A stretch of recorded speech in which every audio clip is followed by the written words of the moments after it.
Около 10 миллиардов рублей выделили в этом году в Башкортостане на субсидии аграриям и прочие меры господдержки сельхозсектора. Об этом заявил глава профильного комитета Госсобрания Республики на круглом столе о кадровом потенциале отрасли. Нехватка молодых квалифицированных специалистов, пожалуй, главная проблема агропромышленного комплекса. Низкая зарплата и отсутствие комфортных условий для проживания – вот почему, говорят эксперты, молодежь, даже если приезжает работать на село, долго не задерживается.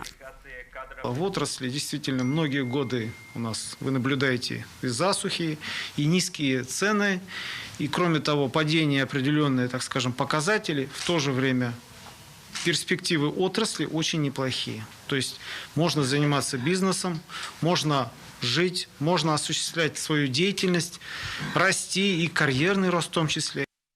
В этом году в республике увеличили подъемные для молодых специалистов до 500 тысяч рублей выпускникам вузам и до 300 средних специальных учебных заведений. Кроме того, нуждающиеся в жилье получают федеральные субсидии от 500 тысяч рублей до 2,5 миллионов в зависимости от состава семьи. До конца года в региональном Минсельхозе планируют разработать так называемый пакетный продукт для вчерашних студентов, которые решили работать на селе.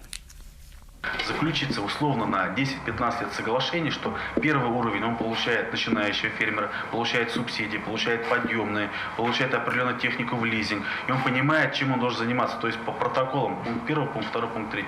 Второй этап, через 3 года он получает следующую субсидию. Это семейные животноводческие фермы. Он выбирает себе тоже упакованные, готовые. Ему не надо думать, где и что покупать. Это мы должны уже предоставить.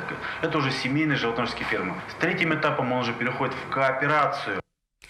Отмечу, сельхозкооперации в Башкортостане рассматривают в качестве основного механизма роста доходности малых форм хозяйствования на селе. Доходогенерирующие производства при условии софинансирования со стороны сельхозкооператива могут получить гранты в размере до 3 миллионов рублей. Положение содержится в концепции развития сельхозкооперации в республике с 2018 по 2020 годы.